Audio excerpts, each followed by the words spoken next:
China keeps 3 million people in concentration camps, harvests prisoners' organs, threatens Hong Kong and Taiwan daily, and is arming North Korea. So why are we still trading with them? Hello, this is Robert Romano, Vice President of Public Policy with Americans for Limited Government, dailytorch.com. Hit that subscribe button.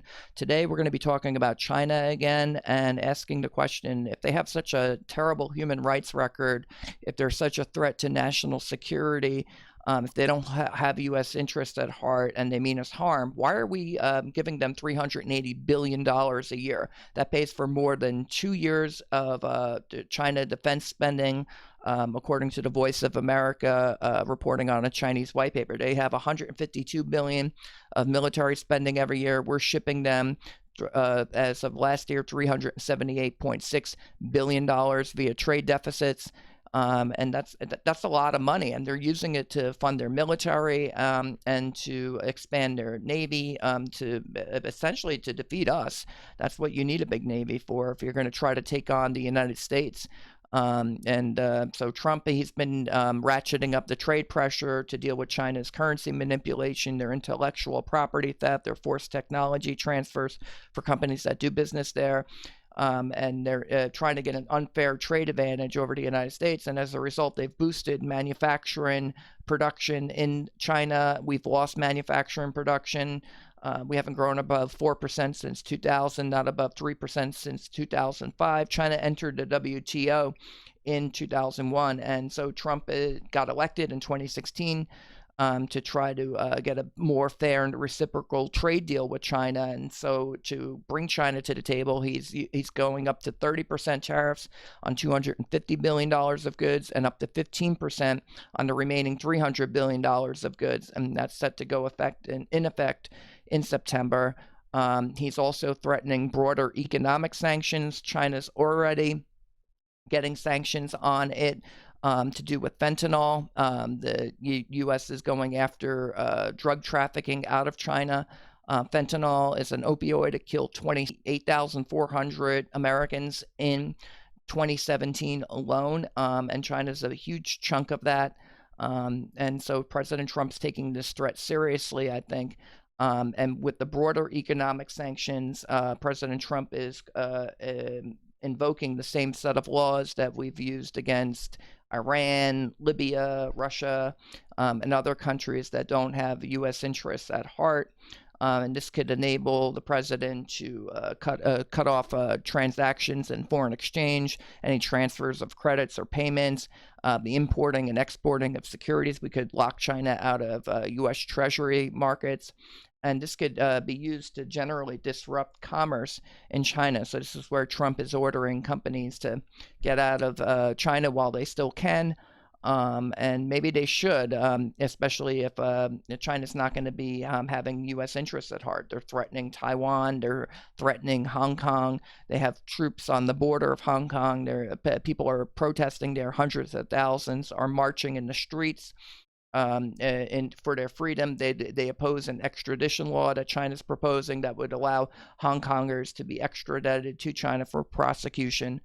And I think when you look at their human rights record and the national security danger that they pose, that there are good reasons to think twice about how much trade we're doing and ask why supply chains are so dependent upon China right now. It turns out that U.S. attorneys, here they are in the U.S. Court of Appeals for the District of Columbia Circuit. And according to a recent filing here, China has been funding the North Korean nuclear missile program. Quote, this is from the judge. According to government investigators, North Korea manages to evade the sanctions by using Chinese front companies that cloak the true ownership of the funds involved. The filing continued, quote, according to the government, the scheme operates like this. Hobbled by the worthlessness of North Korea's currency, North Korean companies would use the Chinese company to make or receive payments in U.S. dollars. The transactions helped North Korea access resources that would otherwise have been beyond its reach.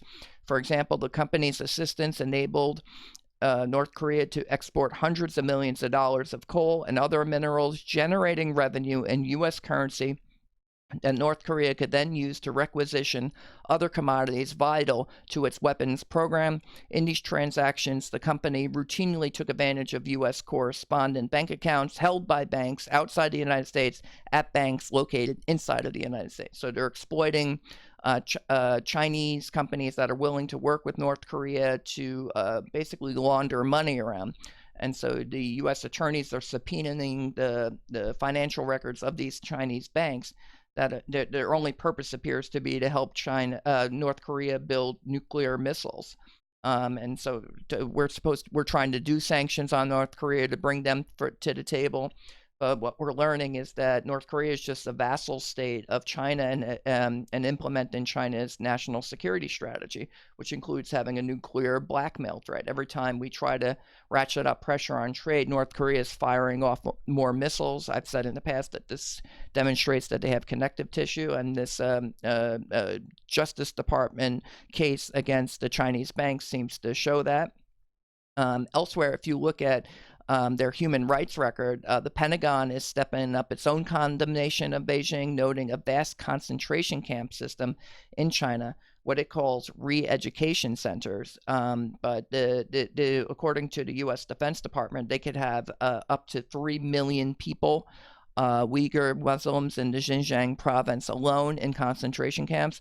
Assistant Secretary of Defense for Asian and Pacific Security Affairs Randall Shriver told a Pentagon briefing, quote, the Chinese are using security forces for mass imprisonment of Chinese Muslims in concentration camps. And he justified the use of the concentration camp term by saying, quote, given what we understand to be the magnitude of the detention, at least 1 million, but likely closer to 3 million citizens out of a population of 10 million. Now, there are similar allegations of concentration camps in Tibet. According to the Epoch Times, Flora Yan, she writes, recently the print used satellite images, seen here. This is the print, theprint.in. Use satellite images to prove that at least 3 re-education camps are currently under construction in Tibet. The author of the survey, Vinayak Ba, is a colonel retired from the Indian Military Intelligence Unit and is a well-known satellite image research expert. He has repeatedly revealed Chinese military deployment dynamics through satellite photos. This time he revealed the construction done by Chinese authorities in Tibet. The so-called Temple of Tibetan Buddhism is actually a concentration camp that is surrounded by high walls and guard towers and has the same structural design as a prison. Observers warned that China may soon start mass detention of Tibetans following the model of concentration camps of Uyghur Muslims in Xinjiang. And so I think that this is a huge problem since the Cultural Revolution and the invasion of Tibet many decades ago. It's estimated up to 1.2 million Tibetans have been killed. Flora noted, quote, such detention continues to this day. The CCP has forcibly resettled Tibetans in designated areas, restricted the use and teaching of Tibetan language, strictly monitored all monasteries, and forcibly promoted quote, patriotic education, all of which accelerated the destruction of the Tibetan culture and the sanitization of Tibet. Many Tibetan children living in metropolitan areas of Lhasa have long lost the ability to express themselves in their mother tongue.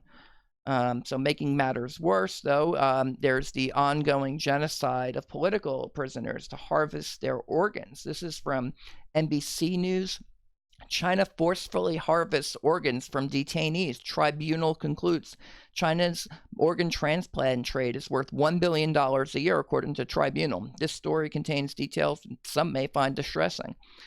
This is out of London, Sephora Smith. The organs of members of marginalized groups detained in Chinese prison camps are being forcefully harvested, sometimes when patients are still alive, an international tribunal sitting in London has concluded.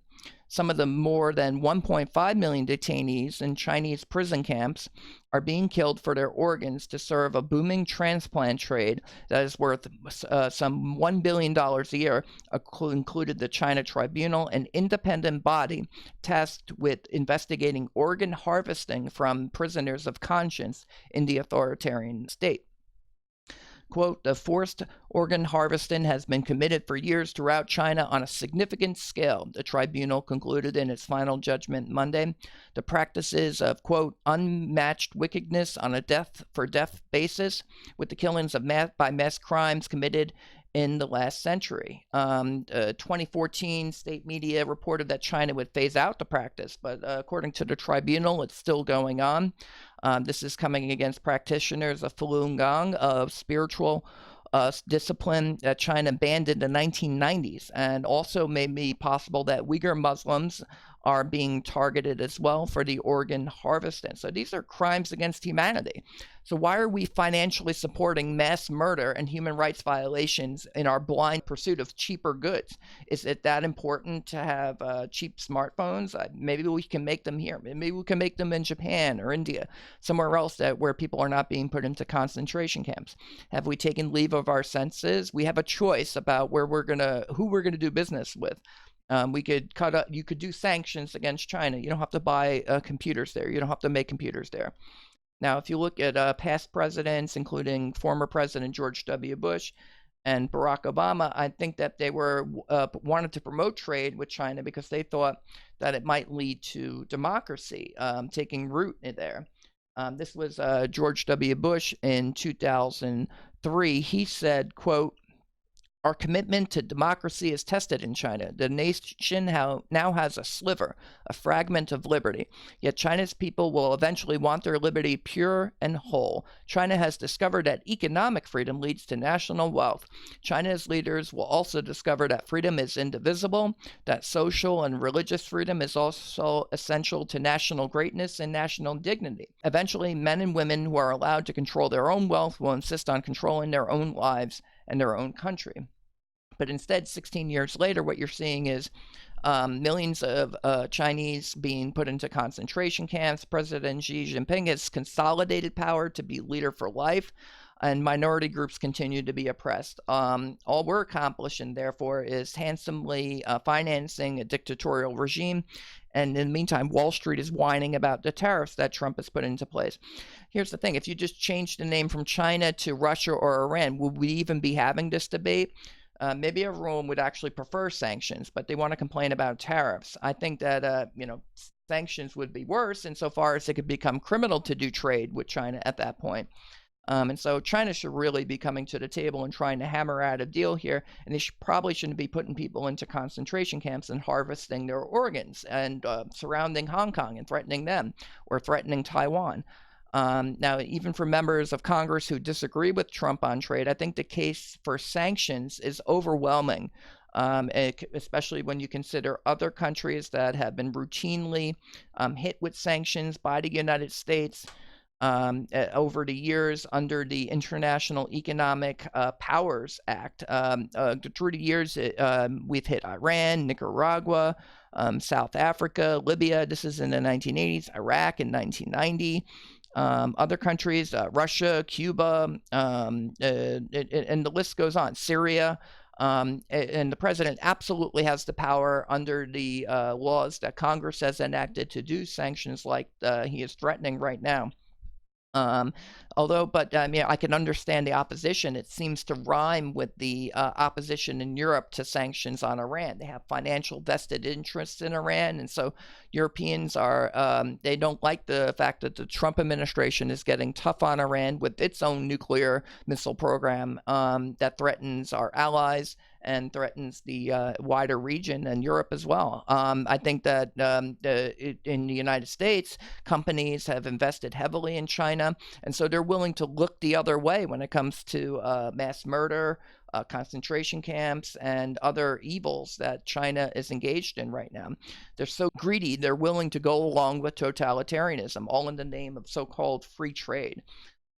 So maybe the sanctions might be the only chance to avoid a wider conflict later by dealing a significant blow to the Chinese economy right now and forcing Beijing to the table. So hopefully President Trump is successful in bringing China to the table. We should be talking this out. Nobody wants a war. Dialogue is always preferable. And I'll leave you with the close here.